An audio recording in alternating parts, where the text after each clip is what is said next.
aller au cinéma voir un film ou bol, et quand on arrive, se rendre compte que, en fait, la salle est remplie, mais remplie à ras-bord. Je m'y attendais absolument pas.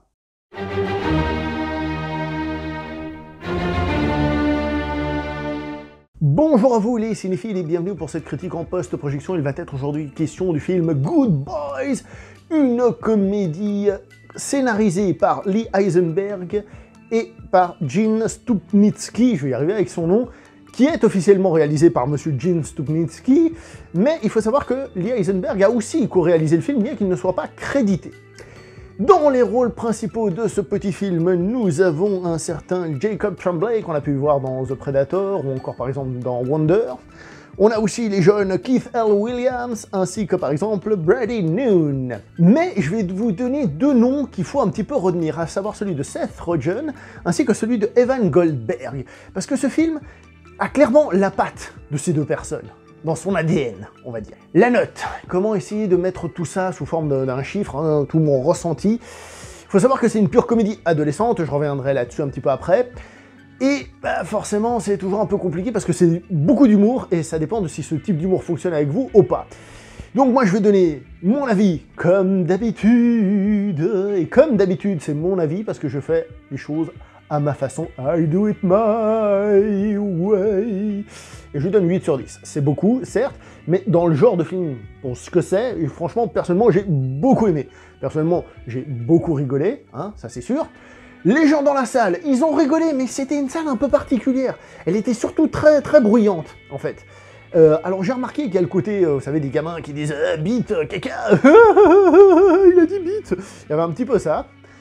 Mais ça a quand même pas mal rigolé, donc je pense que c'est un film qui fonctionne plutôt bien, qui arrive un petit peu à un peu choquer les gens. Moi personnellement j'ai bien rigolé. Il y a un truc quand même en ce qui concerne la composition de la salle qui m'a un petit peu halluciné en sortant. J'ai vu que bon, certes il y avait des ados, ça c'est pas un problème, parce qu'ils étaient plus là à essayer de voir qui allait finir avec qui, c'est pas un problème non plus, j'espère pour eux que ça a bien fini d'ailleurs. Mais il y avait aussi des enfants plus jeunes, pas mal d'enfants plus jeunes.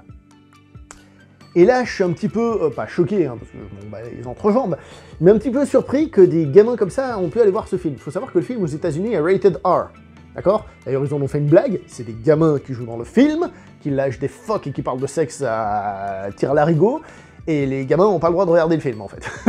Bon, ils avaient fait une blague avec le trailer. And unfortunately, I'm here with bad news. You guys cannot watch the trailer for your own movie. What? Are you serious? Are you kidding? It's just too messed up for kids your age. There's drugs, there's violence, there's swearing, and although we've decided it's okay for you to do these things in the movie, you can't watch yourselves do them in the trailer. That's fucked up. Oh, it is fucked up. Yeah. You can say that, but you can't watch yourself say that. That's fucked up. Welcome to Hollywood. Et à la sortie du film, je me suis dit, mais qu'est-ce qu'ils font ces gamins ici, quoi? En plus, accompagnés par leurs parents, tu vois, genre la sortie familiale, j'ai fait, c'est pas un film pour eux, enfin, pas un film, en tout cas, que, enfin, je vois mal, ma mère, étant plus jeune, m'a accompagné voir ce genre de film, quoi. Très honnêtement. Et d'ailleurs, il y a un des gamins, j'ai laissé traîner un peu l'oreille, il m'a fait triper, parce qu'il a retenu, ouais, t'as vu, il a bu 3 gorgées de bière, et la mère était là, oui, il a bu 3 gorgées de bière, ouais, c'est ça qu'il faut retenir, c'est pas la drogue, ça trop jeune oblige, c'est pas le fait que ça parle de bite à tout bout de champ, non, c'est, il a bu 2 gorgées de bière. Et je rappelle qu'aux États-Unis, la bière, c'est 21 ans. Hein. Chez nous, encore, ça passe un peu mieux. Ce qui amène la chose à, justement, cette difficulté-là. C'est que si vous n'êtes pas réceptif à cet humour rentre-dedans, à cet humour bite, caca et compagnie, bah, vous allez être un peu à côté de la plaque, et du coup, bah, le film sera nul, quoi.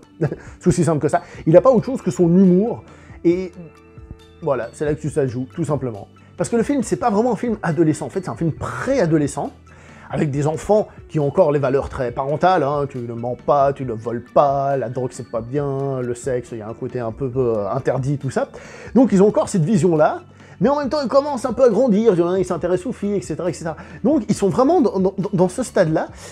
Alors personnellement, comme ça, j'ai pas le souvenir ne veut pas dire ni que je les ai pas vus, ni qu'il y en a pas, mais j'ai pas le souvenir d'avoir vu beaucoup de films, en tout cas, qui traitent de cette période-là, comme ça. Et c'est assez intéressant, parce que justement, en fait, quand on regarde ce film, alors, il y a un petit côté, petit, hein, tout petit, hein, c'est moi, ça m'a fait penser, un peu à un truc genre, un peu Alex de la Iglesia, dans le sens où, hein, pas complet, dans le sens où on a des personnages qui sont en train de vivre l'aventure de leur vie, à ce moment-là, et en fait, c'est vachement bidon, ce qui se passe en même temps à l'écran. C'est des petits gamins qui leur ressort de ce qui se passe, on va dire, au niveau des péripéties, ben, ça vient de n'importe où, c'est vraiment dû à cette mentalité, il faut pas mentir, faut pas voler, faut faire ci, faut faire ça. Et personnellement, bah, moi j'ai accroché, et à ça en plus on rajoute de l'humour que j'ai dit, très porté sur la chose, que les gamins eux-mêmes ne comprennent pas dans le film, hein, c'est-à-dire ils disent des choses qu'eux-mêmes ne comprennent pas, hein. Ce qui fait que, bah, justement, ça a l'air d'être un film qui a l'air d'être destiné aux plus jeunes d'une certaine manière, mais qui en même temps ne l'est pas. Donc je pense que c'est un film qui va avoir de la peine à trouver son public en règle générale. Une chose qui est assez réussie au niveau de ce côté justement préadolescent, c'est les méchants du film. En fait, il y a deux demoiselles qui sont un peu les adversaires à vaincre, et c'est marrant parce que ce sont des demoiselles très mignonnes, qui dans n'importe quel film, on va dire adolescent, serait, on va dire, l'objectif des personnages principaux, mais là, comme ils sont plus jeunes, eh ben, on n'a pas cette vision-là, et on a justement cette vision un peu des grandes personnes, des plus grands que soi, qui sont un peu des rivaux, des adversaires, et c'est assez rigolo. Moi j'ai trouvé donc que le film était plutôt bien construit à ce niveau-là, au niveau justement de cette vision naïve, on va dire, des enfants, même s'ils commencent à passer un peu à autre chose, cette vision des personnes plus âgées, etc., etc. En ce qui concerne les interprétations et la mise en scène, je vais un peu tout mettre dans le même sac. C'est bien, c'est très bien fait. Alors, Jacob Tremblay, il a déjà fait beaucoup mieux, hein, il a déjà été beaucoup plus poussé à fond, là il l'est moins, mais c'est pas grave, ça fonctionne bien pour ce qu'ils ont à faire, d'ailleurs ils arrivent aussi à faire passer l'émotion quand il y a besoin, il y a un petit peu d'émotion. La mise en scène est aussi au même niveau, c'est bien, c'est pas forcément folichon, même si je pense que si on regarde de plus près, on voit que oui, c'est dynamique, il y a des trucs et des machins, mais c'est pas là-dessus que ça se repose. C'est vraiment un film qui se repose beaucoup sur la parole, sur le fait d'échanger des mots, parce que c'est beaucoup de blagues, justement, verbales, hein. D'ailleurs, c'est marrant parce que ça m'a fait penser un peu à La vie devant soi, vous savez, le livre, où les enfants, ils utilisent des termes, mais ils se trompent parfois dans la prononciation. Je reviens au scénario, en fait. Ils se trompent dans la prononciation. C'est une nymphomane, quoi. Tu veux dire qu'elle met le feu? Non, non, une nymphomane. D'accord? Donc bon, bref. Il y a des trucs comme ça. Il n'y a pas grand-chose à dire de plus, hein. C'est un film de divertissement. On peut aimer ou pas. Ça joue beaucoup sur cet aspect comique. Si c'est votre tasse de thé, allez-y. Si c'est pas votre genre, n'y allez pas. Si c'est pour les gamins, renseignez-vous avant. Conseil, si vous allez accompagner des enfants, des trucs... Sérieusement, renseignez-vous avant. Je dis pas que c'est interdit que les enfants voient ça. Pour moi, c'est les gars qui font les lois et compagnie. Mais moi, je vous avoue que j'ai été vachement surpris déjà que la salle soit remplie. Je veux dire, niveau popularité, entre guillemets, je m'attendais pas à ça. Et le fait que ce soit rempli avec pas mal d'enfants assez jeunes, l'âge des gamins, quoi, 11 par là, ça m'a surpris. Renseignez-vous. Voilà, c'est surtout pour ça que je fais cette vidéo, on va dire. Du coup, moi, je vais m'arrêter là. Est-ce que c'est un film que je recommande ? Ouais, moi je le recommande pour passer un bon moment, ouais, c'est vachement sympa. Après, il y en a qui n'ont pas aimé, mais moi j'ai beaucoup aimé.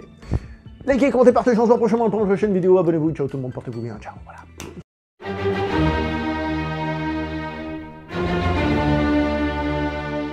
En même temps, tout le monde sait que je suis un grand gamin, donc forcément je m'y retrouve.